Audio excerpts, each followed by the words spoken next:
बंधु माने आजिर एही कार्यक्रम को आपण मानक स्वागत। आजिर एही कार्यक्रमटी वृष राशि व्यक्ति विशेष मानक पई बहुत गुरुत्वपूर्ण अटे। बंधु माने एही वर्ष 2025 शेष होबाकू जाउछि। तेबे वर्ष 2025 रो अंतिम तथा शेष 3 मास आपणकर जीवन रे कोन सब परिवर्तन आनिबो, अक्टोबर, नवेम्बर एवं डिसेम्बर एही 3 मासरे आपणक जीवन रे कोन सब बड़ परिवर्तन हेबाकू जाउछि। आजिर एही भिडियो रे आमे माने सेही विषय रे विस्तार भाबरे आलोचना करिबा। कारण आगामी 3 मासरे बड़ बड़ ग्रह मानकर राशि परिवर्तन हेबाकू जाउछि। सर्वप्रथमे शनिदेव वक्री चलनरु मार्गी चलन करिबाकू जाउछन्ति। एहा परे बृहस्पति मध्य मिथुन राशि कर्कट राशि को चलन करिवे। एहा परे वक्री होई पुणी थरे मिथुन राशि रे चलन करिवे। एहा सहित राहु, केतु, सूर्य, बुध, मंगल एवं शुक्र मध्य महापरिवर्तन करिवे, जहा फल रे आपणक जीवन रे बहुत बड़ बड़ परिवर्तन हेबाकू जाउछि। तेबे आसंतु जानिबा आगामी 3 मासरे वर्ष 2025 रो अंतिम 3 मासरे आपणकर भाग्य केउ मोड़ नेबाकू जाउछि एवं आपणकू केउ शुभ फल प्राप्ति हेबाकू जाउछि। तेबे एहा पूर्वरु आपणकर मध्य जदि वृष राशि होई थाए तो वीडियोटी को लाइक करी चैनल टी को सब्सक्राइब करी दियंतु एवं कमेंट बॉक्स रे भक्ति एवं श्रद्धार सहित जय श्री जगन्नाथ, जय मां लक्ष्मी निश्चय लिखंतु। तो बंधु माने आसंतु आरंभ करिबा आजिर एही कार्यक्रम को, जहा आपणकर जन्म राशि तथा चंद्र राशि उपरे आधारित अटे। तेबे बंधु माने आपणकर प्रथम भावरे केतु विराजमान अछंती, द्वितीय भावरे देवगुरु बृहस्पति विराजमान अछंती, चतुर्थ भावरे शुक्र एवं केतु विराजमान अछंती, आपणकर पंचम भावरे मंगल एवं बुध विराजमान अछंती, दशम भावरे राहु एवं एकादश भावरे शनि विराजमान अछंती।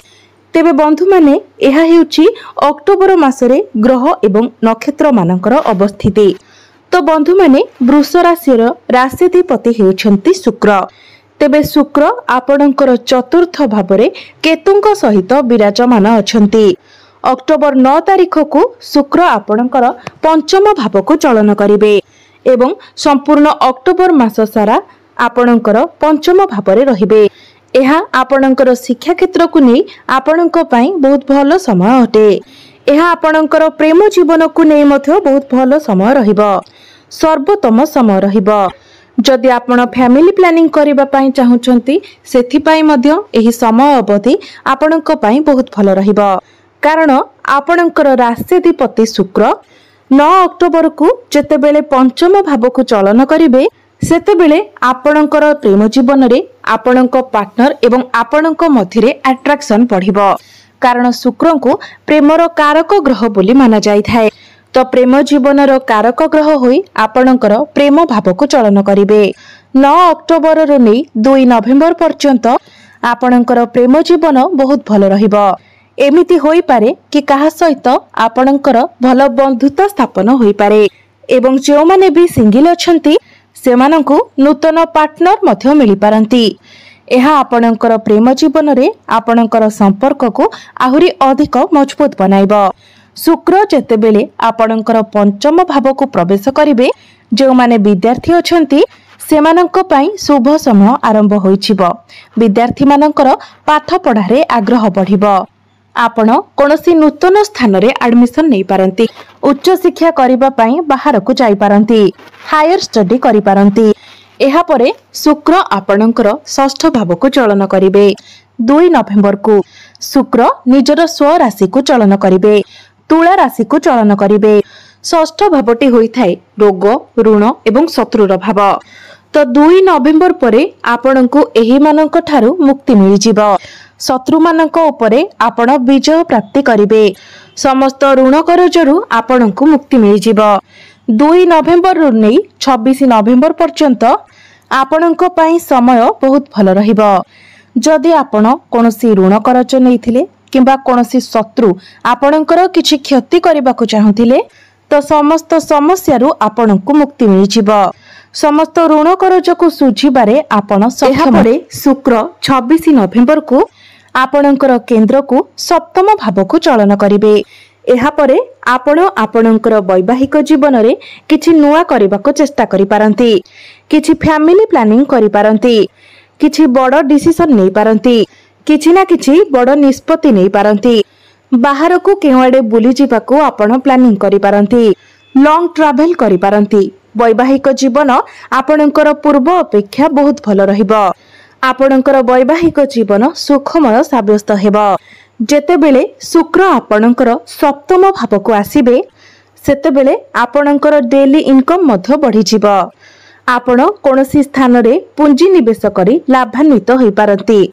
शुक्र एठारे रही आपणकर लग्न को देखिबे, जहा फଳରେ आपणकर चेहरा रे एक चमक आसीबो। आपणकर चेहरा आकर्षणीय हेबाकू लागिबो। बंधु माने सप्तम भावटी व्यापार वाणिज्यर भाव होइथाए। तो शुक्रंकर स्थिति जेहेतु बहुत भल रहुची, तेणु पूर्व अपेक्षा आपणकर व्यापार वाणिज्य ग्रोथ आसीबाकू लागिबो। आपण किछि नुआ बिजनेस मध्य स्टार्ट करि पारंती। आकस्मिक भावरे आपणकर फाइनेंशियल ग्रोथ हेबो। आपण टंका किछि संचय मध्य करि पारंती। एबे आसंतु जानिबा देवगुरु बृहस्पतिक विषय रे, जे कि ग्रह मानक मध्यरे सबुठारु शुभ ग्रह अटंती। आसंतु जानिबा बृहस्पति आपणको केउपरि फल प्रदान करिवे। बृहस्पति 19 अक्टोबर रु नै 3 डिसेंबर पर्यंत कर्कट राशि रे चलन करिवे।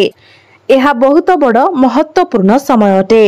जेतेबेले गुरुंकर महापरिवर्तन हेबो 19 अक्टोबर को गुरु आपणकर तृतीय भाव को चलन करिवे एवं आपणकर तृतीय भाव रे गुरु उच्चस्थ होइजिवे। बृहस्पति आपणकर तृतीय भाव रे रही आपणकर नवम भाव भाग्य भाव को दृष्टि देबे। एहा व्यतीत आपणकर सप्तम भाव एवं एकादश भाव को मध्य देखिबे, जहा फଳରେ चाकरी क्षेत्र रे आपणकर प्रमोशन हेबार जोग बनुछि।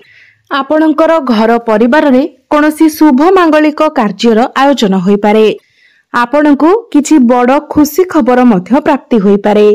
भाग्यर साथ आपणको मिली पारे। पितांक सहित संपर्क आपणकर मजबूत बनिबो। एहा व्यतीत आपणक पितांकर क्यारियर रे मध्य किछि ना किछि ग्रोथ होई पारे। पूर्वरु आपणकर पितांकर स्वास्थ्य रे जदि किछि समस्या थिला ताहा मध्य दूर होई जिवो। एहा व्यतीत आपणकर भाग्य रे मध्य परिवर्तन आसीबो।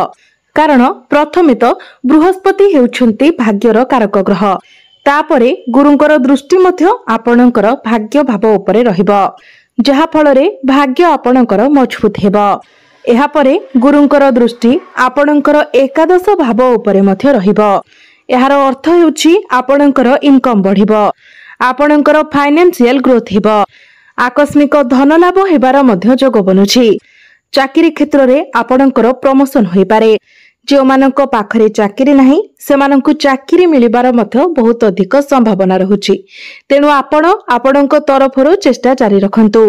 19 अक्टोबर रु नै 3 डिसेंबर मध्यरे आपणकु चाकरी, प्रमोशन, व्यापार रे उन्नति, प्रत्येक क्षेत्र रे आपणकु सफलता मिलिबो। एबे आसंतु जानिबा शनि देव आपणकु केउ फल प्रदान कर। वर्तमान शनि आपणकर एकादश भाव रे गोचर करूछंती। दीर्घ 30 वर्ष परे शनि आपणकर एकादश भाव रे गोचर करूछंती। एकादश भावटी होइथाय लाभर भाव, इच्छा पूर्तिर भाव, आपणकर डिजायर भाव। शनि आपणकर नवम भाव एवं दशम भावर अधिपति होई आपणकर एकादश भाव रे गोचर करूछंती। वर्तमान शनि आपणकर एकादश भाव रे वक्री अवस्था रे अछंती, किंतु 28 नवेम्बर को शनि मार्गी चलन करिवे। किंतु 28 नवेम्बर पर्यंत जे पर्यंत शनि वक्री अवस्था रे अछंती से पर्यंत आपणक उपरे टिके दायित्व अधिक रही पारे। आपणक उपरे अधिक कामर प्रेशर रही पारे। आपण परिश्रम कले जाई आपणक उन्नति तथा प्रॉफिट देखिबाको मिलिबो। जे पर्यंत शनि वक्री अछंती आपण किछि लुहा जातीय जिनिस किनि पारंती किंबा कोनोसी मेसिन जातीय जिनिस क्रय करि पारंती, गाड़ी मोटर इत्यादि क्रय करि पारंती। किंतु 28 नवेम्बर परे जेतेबेले शनि वक्री रु मार्गी होई जिवे तो सेतेबेले दीर्घ दिन धरि आपणक मनरे रहितिबा इच्छा पूर्ति होई पारे। आपणकर कोनोसी एक बड़ स्वप्न पूर्ण होई पारे। आपणकर अटकी रहितिबा समस्त कार्य आगक बढ़िबो। जदि चाकरी क्षेत्र में आपण प्रमोशन चाहुछंती किंबा ट्रांसफर चाहुछंती ताहा मध्य सहजरे होइजिबो।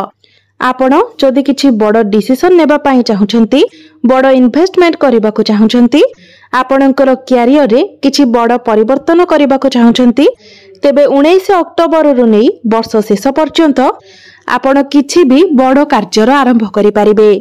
आपणको शुभ फलर प्राप्ति हेबो। जेतेबेले शनि आपणकर एकादश भावरे मार्की हेबे, जदि आपण लॉन्ग ट्रैवल ले जिबाको चाहुछंती, विदेश यात्रा करबाको चाहुछंती, कोनोसी काम पई किंबा व्यापार वाणिज्य पई फॉरेन जिबाको चाहुछंती, तो अक्टोबर रु नै डिसेंबर पर्यंत समय आपणक पई बहुत भल रहिबो। एबे आसंतु जानिबा आपणकर स्वास्थ्य विषय रे। एही 3 मास मध्यरे आपणकर स्वास्थ्य किपरि रहिबो। एही 3 मास मध्यरे आपणक राशि रो अधिपति शुक्रंकर स्थिति बहुत भल रहुछि। शनि मध्य बहुत भल स्थिति रे अछंती। गुरुंकर स्थिति मध्य बहुत भल रहुछि, किंतु बुधंकर स्थिति टिके दुर्बल रहुछि। बुध आपणकर सप्तम भावको चलन करिवे, पुणी बक्री चलन करी आपणकर षष्ठ भावको आसीबे। एहार अर्थ हेउछि आपणकर टिके स्किन रिलेटेड प्रॉब्लम देखा देई पारे, एलर्जी, इन्फेक्शन भली समस्या देखा देई पारे। तो एथि प्रति आपण टिके ध्यान देबे। एबे आसंतु जानिबा राहु एवं केतु आपणको केउ भली फल प्रदान करिवे। तेबे बंधु माने राहु आपणकर दशम भाव कैरियर भावरे अछंती एवं एही शेष 3 मास मध्य आपणकर दशम भावरे ही रहिबे। केतु आपणकर चतुर्थ भावरे रहिबे। तो बंधु माने राहु आपणकर दशम भावरे अछंती। आपण निजर कैरियर रे स्मार्ट वर्क करबा को पसंद करिवे, कारण राहु सर्वदा स्मार्ट वर्क कराई थांती। आपण हार्ड वर्क अपेक्षा शॉर्टकट तरीका रे काम करबा को पसंद करिवे। किछि बड़ करबा को मध्य आपण चेष्टा करि पारंती। कैरियर रे आपण को आकस्मिक भावरे सफलता प्राप्ति हेबो। आकस्मिक भावरे कैरियर रे आपणकर उन्नति हेबो। जे पर्यंत राहु आपणकर दशम भावरे अछंती, आपण निजे देखिबे जे आपणकर कैरियर रे हो, आपणकर चाकरी क्षेत्र रे हो, किछि ना किछि बड़ परिवर्तन निश्चित भावरे हेबो। आपणकर ट्रांसफर होई पारे किंबा आकस्मिक भावरे प्रमोशन मध्य होई पारे, स्थान परिवर्तन होई पारे। एबे आसंतु जानिबा किछि उपाय विषय, जे उपाय गुड़िक करिबा द्वारा आपणको अधिक मात्रा रे शुभ फल प्राप्ति हेबो एवं जहा किछि अशुभत्व रहुछि से गुड़िक खंडन होई जिवो।